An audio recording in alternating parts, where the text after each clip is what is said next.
Baines. Morning, Mr. Robert. I'd like a word with you. If it's about young Master Samuel, sir. Of course it's about Samuel. He's got the makings of a very fine seaman, that boy. I have this to say to you, sir. If you had been sailing for any other line, I would have seen to it that you lost your master's ticket double quick. Nor would you have worked for anyone else ever again. As it is, I'm sure that my brother will bear out any lies you care to invent. Lies? Yes, sir, lies. But a word of warning. Keep away from my son. If I find out that you have so much as passed the time of day with him, I shall have the law on you. Is that clear? But I tell you... There's nothing more to be said. Now, is my son on board or at home? He's at home, sir. Thank you.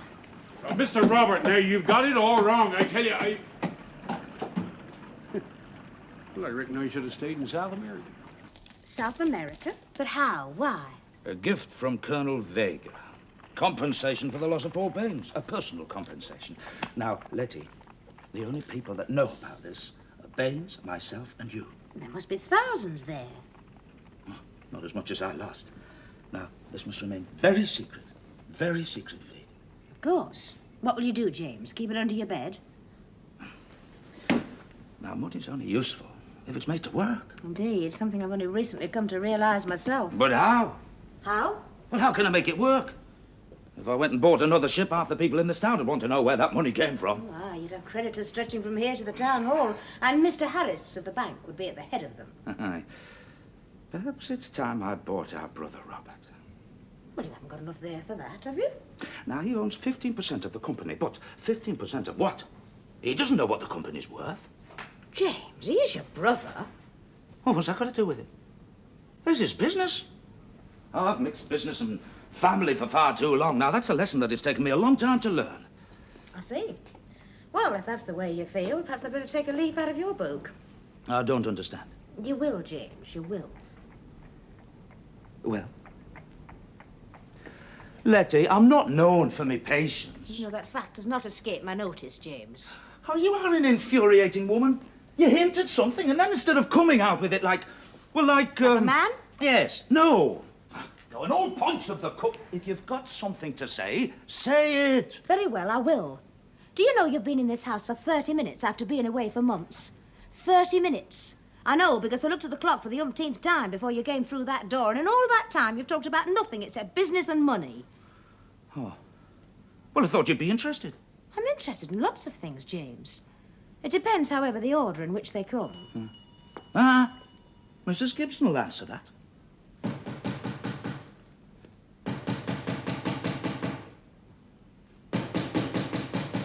I think perhaps I'd better go, or else we'll be needing a new front door.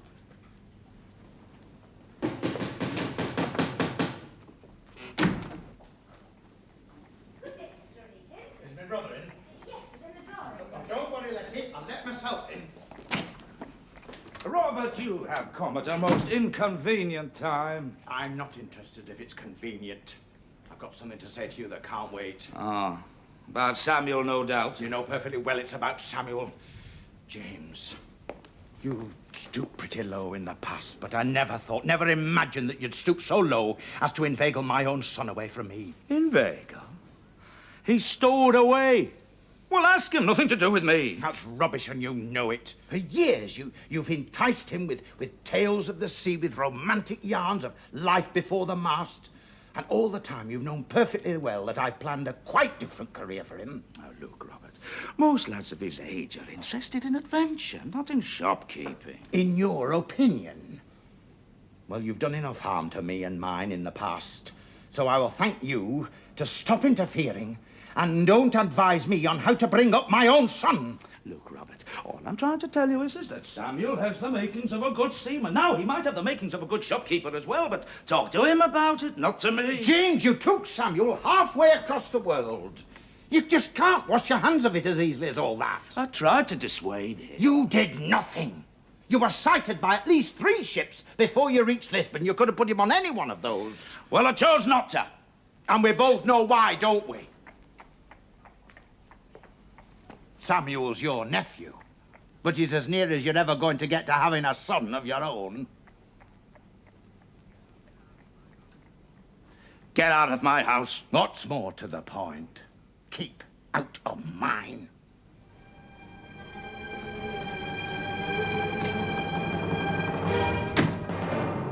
I want you to make 2 lists. Captain Bain, sir. Yeah? Sir, you got a minute for an old sea dog, sir? A minute, no more, Yallop. What is it? Oh, many a time we sailed together, Captain. When you was mate and I was bosun. Yeah, but you ain't boasting no more, not for 20 years. That's true, sir. But I was bosun once.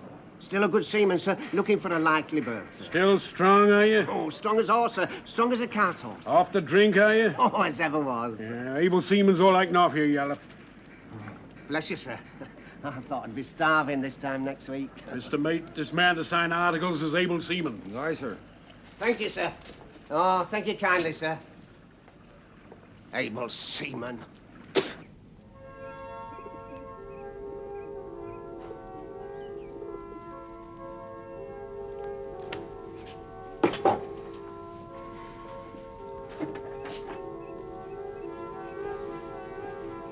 You know, William, one day I think you're going to be a famous engineer.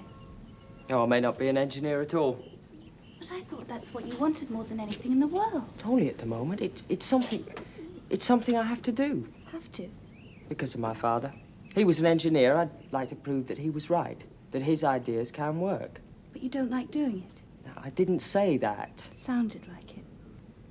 I like working things out. I'm good at figures and I want to make this work. But that doesn't mean I want to be an engineer all my life. Well, what do you want to be?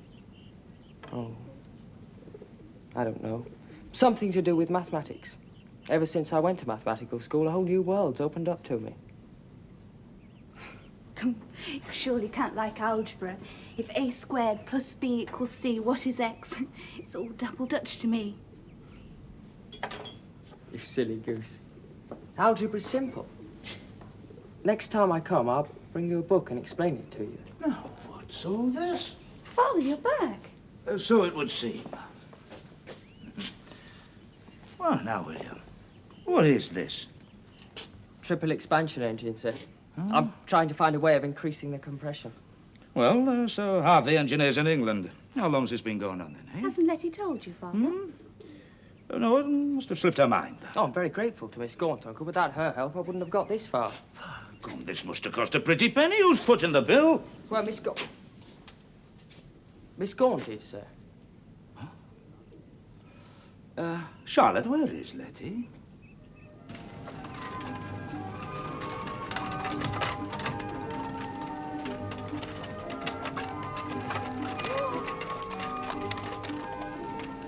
That's Mum. Can I ask you, Mr. Wharton, what is your reason for wanting to sell the mill? Well, ma'am, I'll speak to you frankly, ma'am. My reason for selling is my health, ma'am. I'm not the fellow I was, ma'am, and that's the truth. Of course, that's a secret between myself and my doctor. And you, ma'am, since you so kindly ask. You look very well to me, Mr. Morton. Oh, no, ma'am. 'Tis appearance only, ma'am. You should see the physic I have to drink. Many's the pint I'm forced to drink. You have my sympathy, sir. Thank you, ma'am.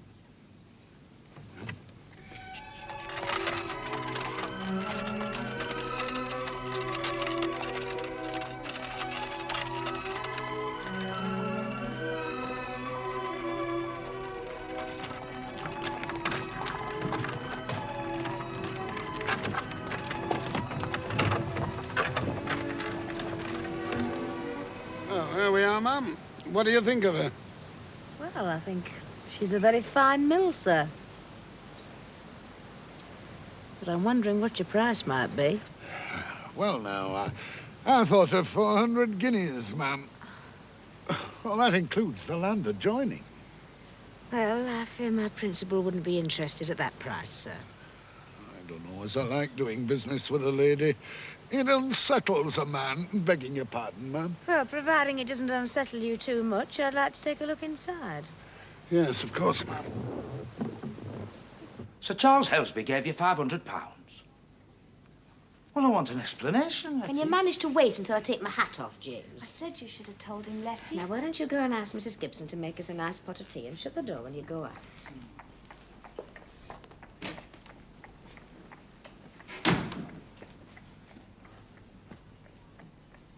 you going to stand there glowering at me all day? You're going to sit down so we can talk. The £500 was a wedding gift from Sir Charles and Lady Helsby. When the wedding was cancelled, I wanted to send it back, but they would have none of it. Said I should keep it so that I would never be in need. Well, it's an extremely generous gift, Letty. Well, he's a very generous man. Well, you should have told. Well, I would have done if you'd given me half a chance. You've been like a bear with a sore head since you got back. Well, whose fault is that, pray? Well, anyway, what's all this about William? William? You know what I mean, that engine of his out there. Oh, that. Well, become a public benefactor, have you? Certainly not. James, he's a very bright boy. He's a lad. With some very original ideas. He's a born engineer. Huh? I've been speaking to Mr. Clegley of Fraser's. He thinks very highly of the boy's work. Oh, does he? I've invested £200 in William. £200? It's a business investment, James, but it's all mine.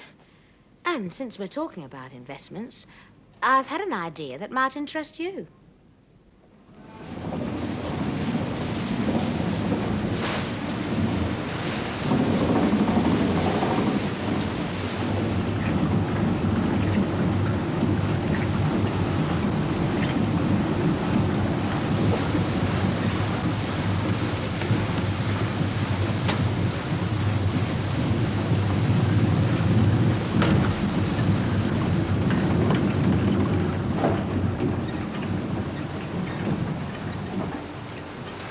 There we are, sir. A fine mill, though I say so myself. 200 guineas. 2. I'm asking 400 guineas.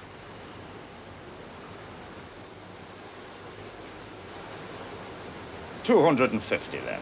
No, sir. No, I couldn't. Very well. James, please, hear Mr. Wharton out. Nothing to hear. The mill's not worth more. Oh, but it is. You should see the trade I've done. Aye, but not this year. Not now that they're bringing the wheat up by ship and milling it on the dockside. But we're navigable here, sir. I could bring in the grain myself in barges. Well, then why don't you? I'll tell you why not. You're almost scuppered like most of the country millers round here. Maybe you're right, sir. 2 years the wheat crop's failed, and I can't afford the prices they're charging for this foreign wheat. The time was I milled the finest flour round here. Still, I expect I've put you off buying the mill now, haven't I, sir? Letty, the money. I hope you won't object to it all being in gold. Well, call at my office tomorrow morning and we'll draw up a bill of sale. But we haven't yet agreed on a price. There's 300 in there. Oh, by the way, Miss Gaunt would like to employ you to run the mill for her. Miss Gaunt? But I thought you were the buyer, Mr. Onedin. I'll merely advise her. Oh, I see. Well, stay on here. I'd like that, I reckon. Can I drive you both back? No, we'll find our own way. Very well, sir.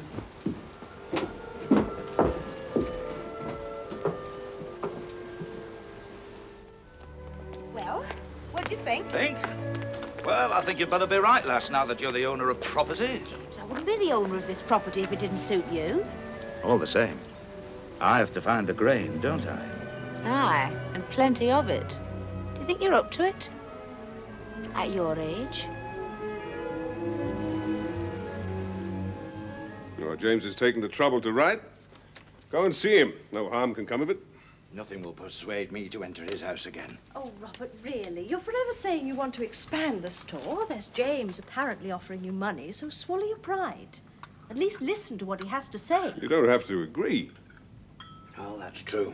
That's very true. Tell you, if I don't, I'm certainly not going to pay the 6.5% the banks are asking. There are other sources. You mean? I might be willing to increase the loan. After all, that's what this tea party's all about, isn't it? Oh, Daniel, I called round here merely to ask your advice. Well, now you have it. Well, I suppose I could. Perhaps I will. Yes, I shall go round to James forthwith, knowing full well that I don't have to accept his offer. Elizabeth, you will forgive me for not stopping, won't you? And Daniel, thank you once again. Oh. I thought James was strapped to his bootlaces for money. With James, you never know which way the wind is blowing. A habit that runs in the family. I enjoyed our dinner together last night. But now it's another day. You know, I'm only just beginning to know you, Elizabeth. Well, surely you'll grant that in 17 years I've learned something. 17 years we could have enjoyed together. Oh, I doubt either of us would have gained much enjoyment. Oh, perhaps. But we both have a constant reminder of our past. The boy must be told sometime, Elizabeth. Not yet. Oh, I don't know. William and I seem to have grown apart recently.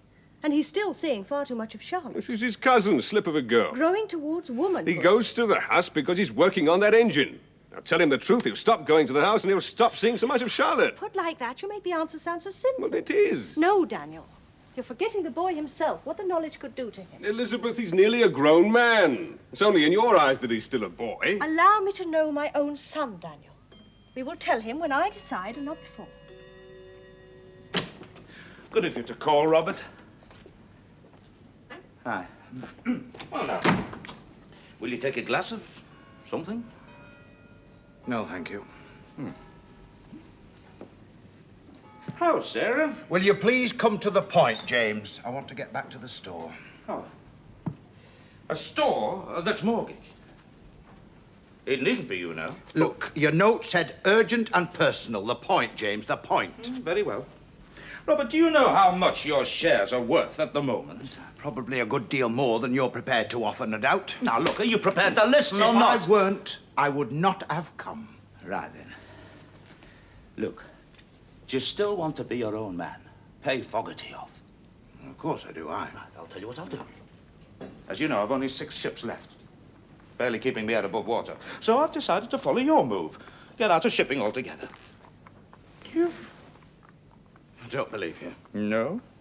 Here. Do you remember old Wharton's mill? Wharton's mill? Yeah, Well, I just bought it.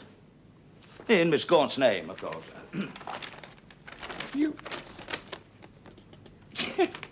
You were Miller? Now, I can just about scrape together £5,000 for your shares. 5,000? Well, in a month or two, I doubt I'll be able to raise half that amount. 5? Well, that's no help at all. I owe Fogarty 10. Well, it half solves your problem. 5,000? Huh? I doubt I can repeat it, Robert. Now, I've had a simple document drawn out for your signature. James, Father used to have a saying. To offer too much is a kind of denial. To offer too little is thievery. And for all his faults, I think the old man was right. No, thank you. I don't want any part of it. But I'll tell you what I will do. If you are going into milling, I will, from time to time, buy a sack of flour off you. Got the devil. And by the way, I should keep an eye on Charlotte. What do you mean, Roberts? Her and William. I just passed them in the street, holding hands. For goodness sake, James, what do you expect me to do? Put the boy on a leash? Well, you could have a word with him. Tell him about, well, just tell him. I'm quite sure he knows already. And if he doesn't, it's hardly a mother's place to explain such matters. We'll get Fogarty to take him aside. I will not. Holding hands in the streets. Brother Robert took great pleasure in telling me all about that. Well, you've only yourself to blame, James. Me? It's your house he goes to work on that engine of his. Luke, all I'm asking of you is to see that they're chaperoned properly. I'll get Letty to do the same. Oh, very well. I'll do what I can. I don't want it on my mind while I'm away. Away so soon? Aye, needs must. I'm going to Philadelphia in the morning. Hoist the staysail!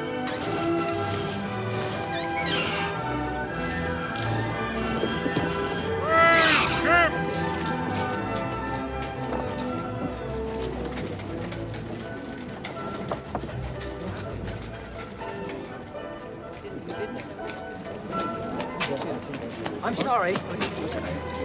Hello.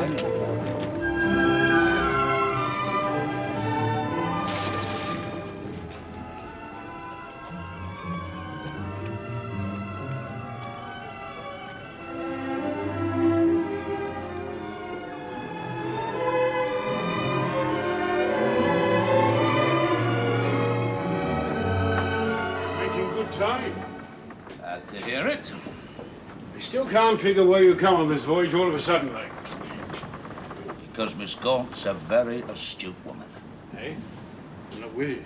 Hmm? Oh, I bought old Wharton's mill. What? At her suggestion. But all the mills inland is going out of business, or do I hear wrong? You hear right. All the grain's being ground at the dockside, and the new mill's just built. Ah. This mill's built on a tidal river. Look.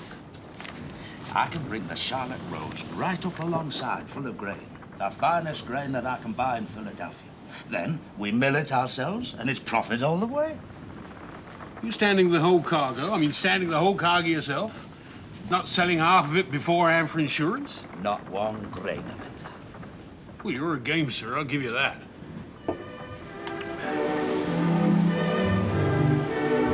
Get that topsail set proper!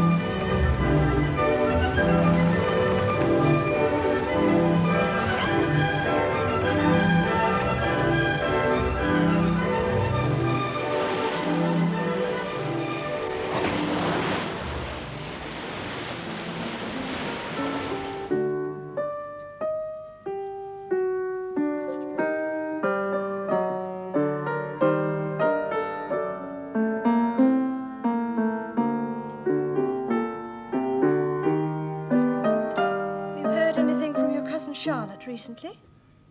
No. Do you think her cold could be worse? I'm not sure she has a cold, William. But Letty said she had. She said it would be wiser if I didn't go into the house. Yes, I know she did. When I was your age, grown-ups used to lie to me. Sometimes big lies, mostly white ones, because they felt it was for my own good. Did you know Pythagoras discovered the octave? William, the truth of the matter is that James and I thought you and Charlotte were seeing too much of each other. You do understand what I'm talking about? Yes, Mama.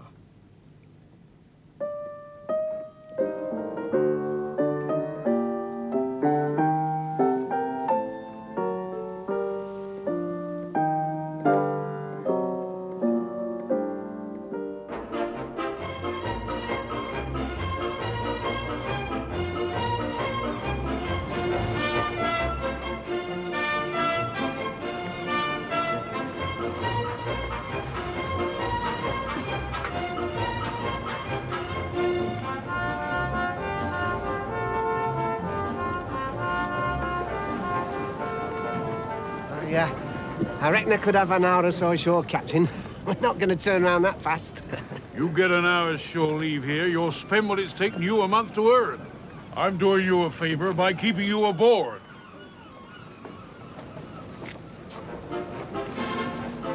Banks? Everything in order? Yes, sir. Right, well, I'll go about my business then.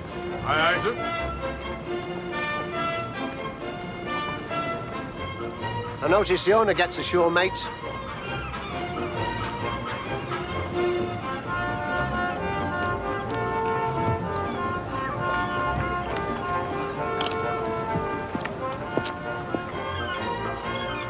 Sit easy, sir. Can I interest you in a glass of rye whiskey? No kind of washman, thank you. But you can interest me in a cargo of your finest grain. Now, you got me telegraph. I did indeed. You're asking for 2,000 bushels. Correct, sir. Well, that's a substantial order, Captain, but I'm afraid I cannot accommodate you. 1,500 is all I can manage. Why's that? I have a great many customers. I try to satisfy them all. With grain in short supply, that's not an easy task. Look like a fine body of men. We were. There are not many of us left. I lost the arm there at Gettysburg. A hell, from what I hear. A necessary hell, sir. Well, then, as a cavalry officer, you'll appreciate my position. I, too, am fighting a war, you see. A war for my survival. Suppose you tell me just what you're driving at, Captain Onedin? Well, maybe first we can agree on a price for the grain. Well, there it is. I do not bargain. As I've already told you, I can sell all I have, and more besides. Well, the price will do well enough. Oh, capital. Oh, Colonel, perhaps I will try some of your excellent rye. My pleasure.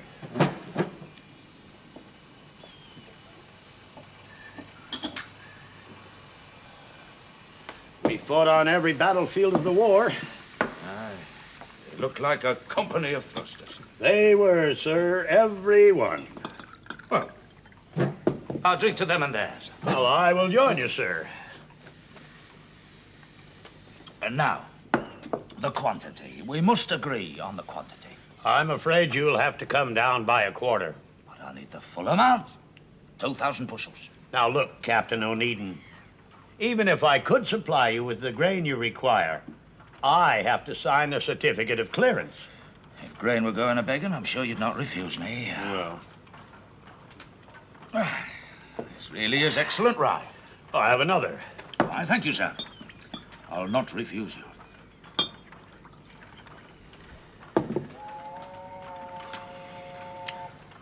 To the United States. I will drink to that, sir.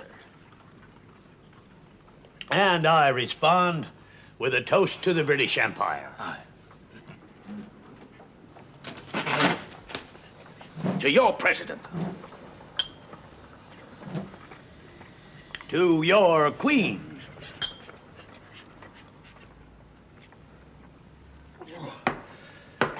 Come, Colonel. You drink like a sea captain. Ha ha! And you, sir, you drink like a cavalryman. A toast, then. A toast to commerce. Long may she prosper. To commerce.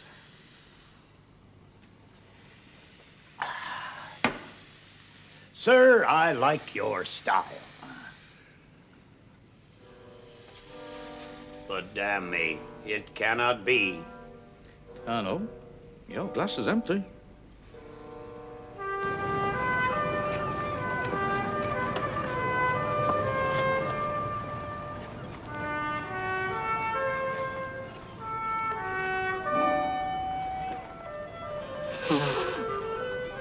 It's really rubbing salt in the wounds.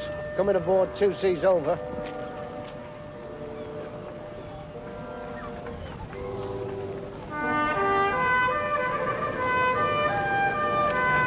You all right, sir?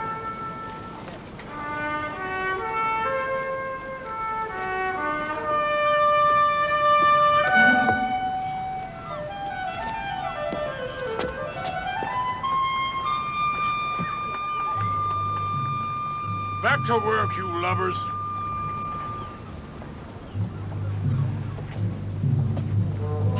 Not 2 seas over, 4.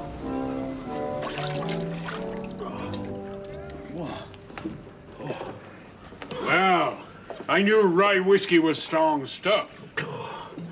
Let me tell you something, Bates. Aye, what? Cavalrymen can drink. Especially cavalrymen from the 5th Pennsylvania. I don't doubt it, sir. But they are men of courage. Here, let me help you. Here, give me a hand. That's right. And they are thrusters. Here, let me get your boots on. Thank you, Baines. Fine company of men, Baines. Are they now? They have fought in every battle in the Civil War. Is that the case, sir?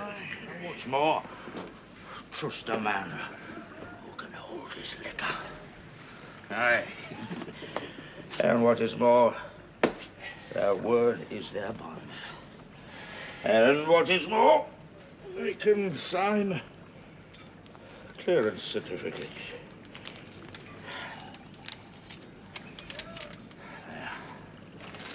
Can they indeed? Clearance certificate for the Charlotte Roads bound for Liverpool with a safe cargo. This is for 2,000 bushels, sir. Full cargo. Am I up to it, she says. This is awkward stuff, grain, you know. I'd be much happier Am if I could... up to it, she says. Oh. Ah.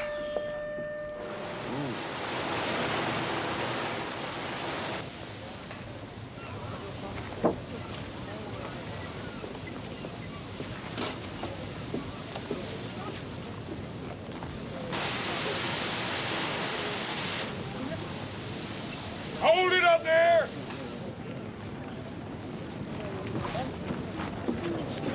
Right, lads, get the bags in. Now, just a minute, let me see. They're 3/4 full, sir. Let me see. You go down to Mr. Onedin and take a lantern with you.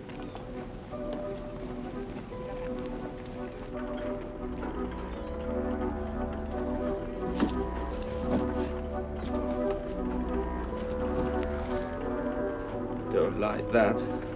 No, sir. The chaff from this stuff has a habit of exploding. I know, sir.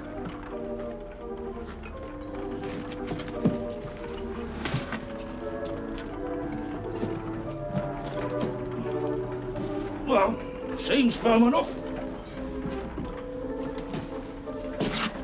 So long as it don't shift, there should be less grain and more room for bags. Begging your pardon, sir. The weather's holding good, sailor. You worry over much. Right, now stack them up there carefully. You come around here.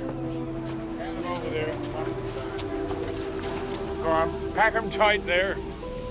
You stick that one over in the corner. Well, I think she'll take another 200 bushels of loose grain, Captain Banks. Well, aren't we a mite overloaded, sir? You heard what I said.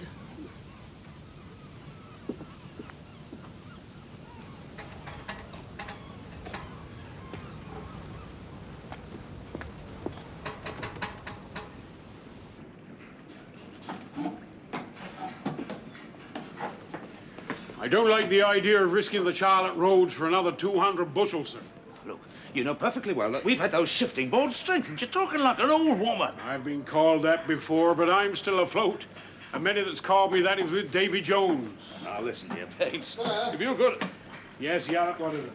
Oh, well, sir, I'd say we're grain of foreign. If you keep overloading it like this and we hit weather, it'll move. You know that, Captain Banks, and I know it. And you also know that we've enough bagged grain on top there to form a nice crust. Now, it will hold firm. I've seen the bags. There isn't enough. Extra bags is unnecessary. Cost money. Small expense against our lives. Oh, Baines, pay that man off, will you? Look, I didn't mean no disrespect, sir. Pay him off. All right, sir. Sir, I'm a Lancashire man. This isn't my home. If you leave me here, sir, I mightn't get a berth back home.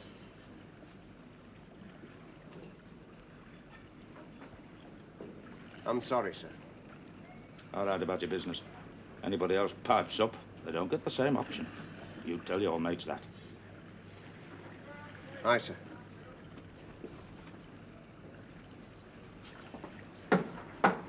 When I get this grain back to Liverpool, we'll be dancing in the streets. It's a long haul to Liverpool, sir.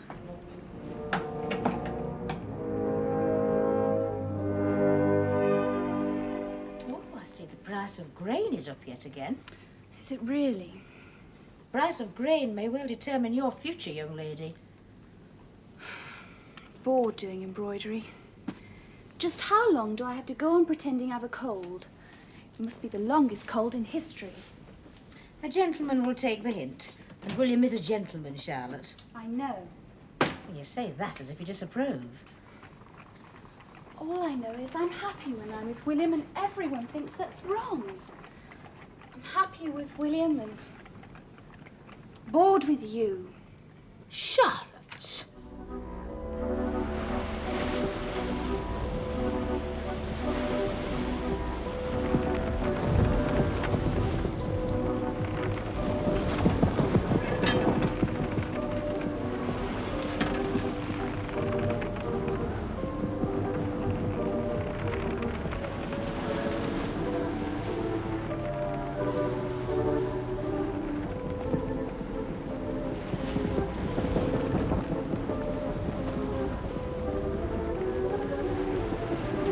Wind's freshening all the time, sir. I wouldn't be always if you had nine lines all right now, right? Luxury, I suppose, in the Listen, mates. The sea's beginning to run. There is, I tell you. Listen.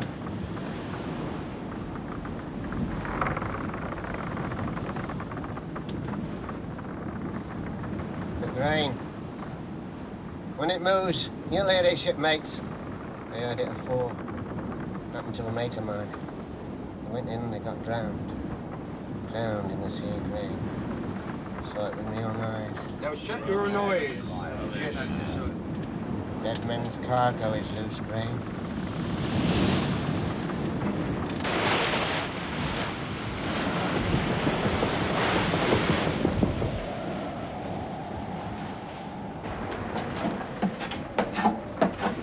Blowing hard now. Is it? Been on this tack a longish while. I know. Well, that grain could shift. Has it shifted? No, but when it does... When it does? Well, if it does, then it could be too late. You know the risks as well as I do. Yes, I know the risks. It's a good strong wind. We'll stay on course.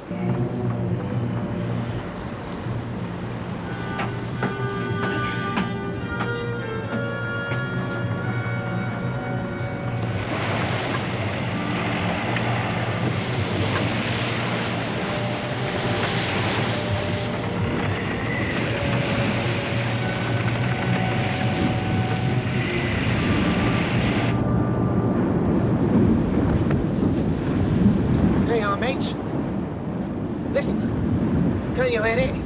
It's the grain, beginning to move.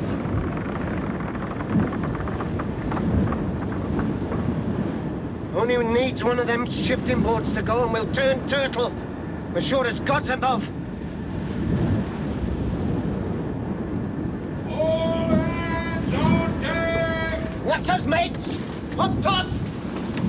Laugh now, you scum! Come on, get out from the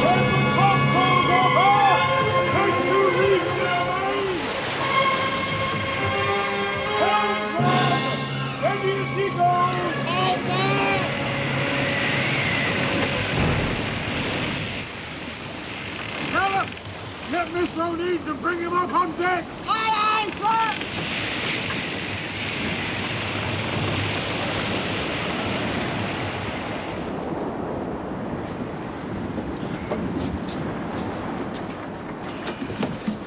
Captain's compliments, sir, and he'd like you on deck. What's it like up there? Oh, sea's over, sir. Right, up you go, I'll follow you. What is it? The grain. It's beginning to move, sir. How do you know? I heard it, sir. Anybody else heard it? No, sir. But I did. I know I did. I've heard it before. All right, then get up on deck where you need it.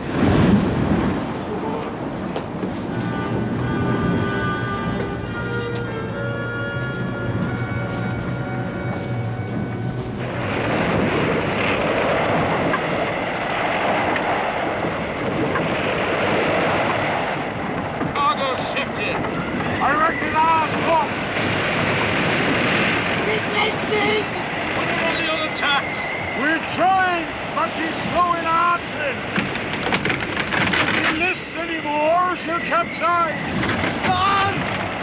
The shifting boat's gone! I'll go below. Look at the cargo. Oh! Right! You two men, come with me.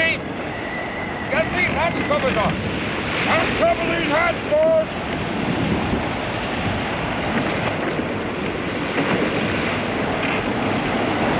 Careful now!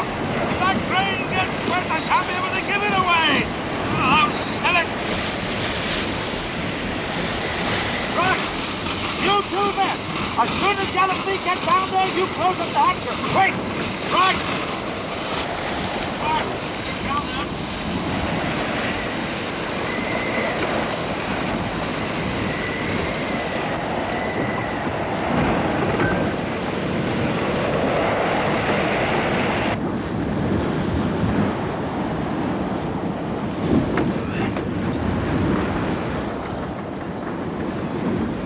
It's shifted, all right.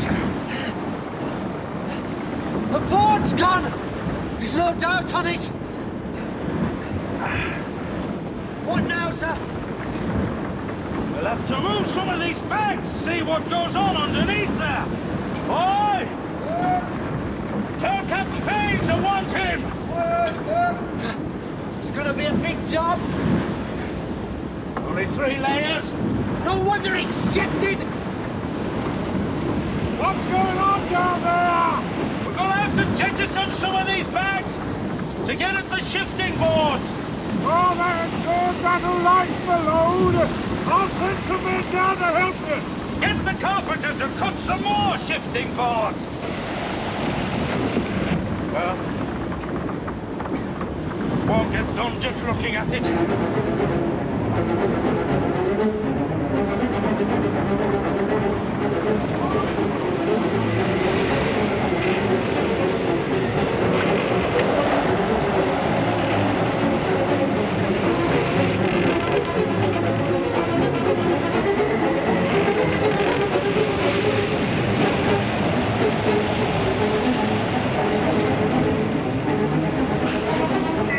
Come on, lads! Get it up! Left! Get on! Hurry up!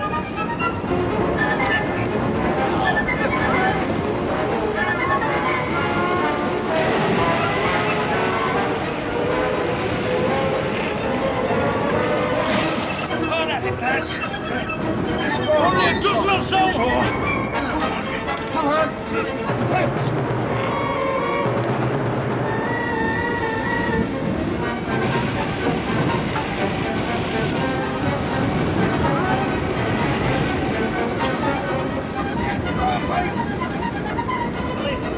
Well, there's the grain. Where's the damn shifting board? It's broke! I knew it was! Might just be broke from the top. It might. We shall have to see. I suppose we have. Right.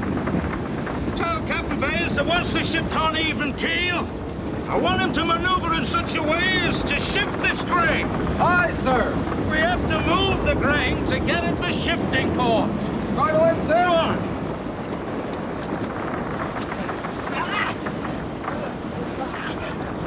I can't find the shifting board! It's gone!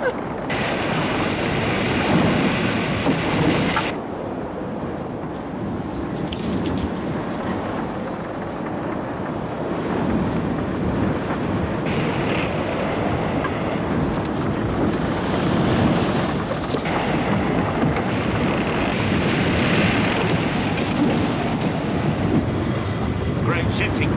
It's shifting too fast. Come on, come on. Come out! I'll just see if I can feel the rest of the board! Come on. Come on, come on now.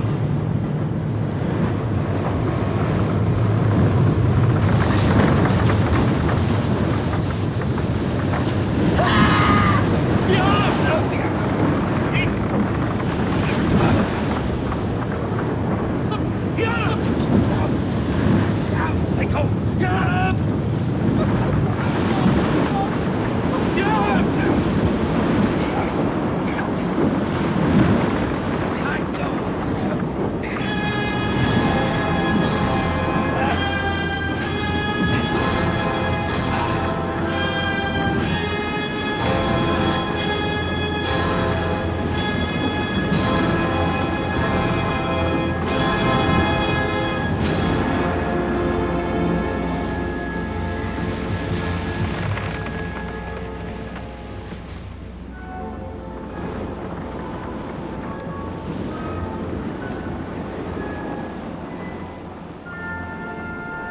Young. Did he have any family? You had to prove yourself, didn't you?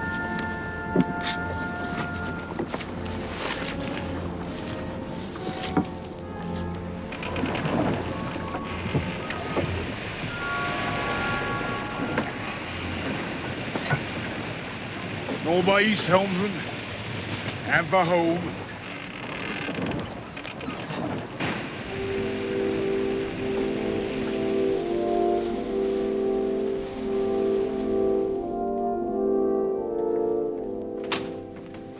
Daniel, what is all this urgency? I was just leaving for the yard. Could it not have waited? Well, this is not business.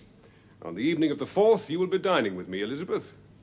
Aren't you taking rather a lot for granted? You will accompany me to the Guild Hall, where I shall be presented to the Home Secretary. What? And afterwards, we shall be dining at his table. What is all this about? You know, one of my gifts is the ability to listen. I've been listening to your brother Robert, and he's quite a shrewd fellow when it comes to politics. Oh?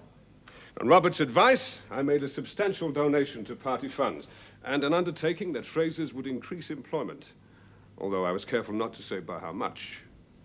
Just what are you up to? A private dream. But this is reality. We shall go to London to the Guild Hall. You must have a dress made for the occasion. Could we? There's nothing we couldn't do.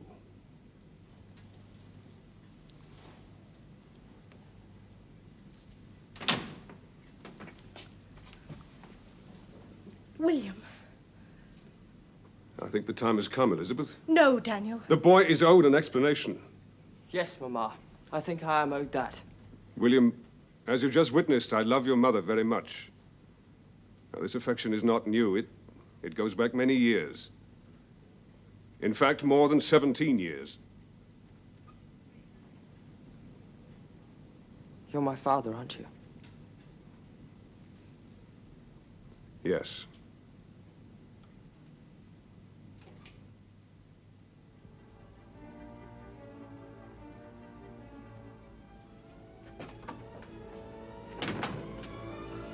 Elizabeth?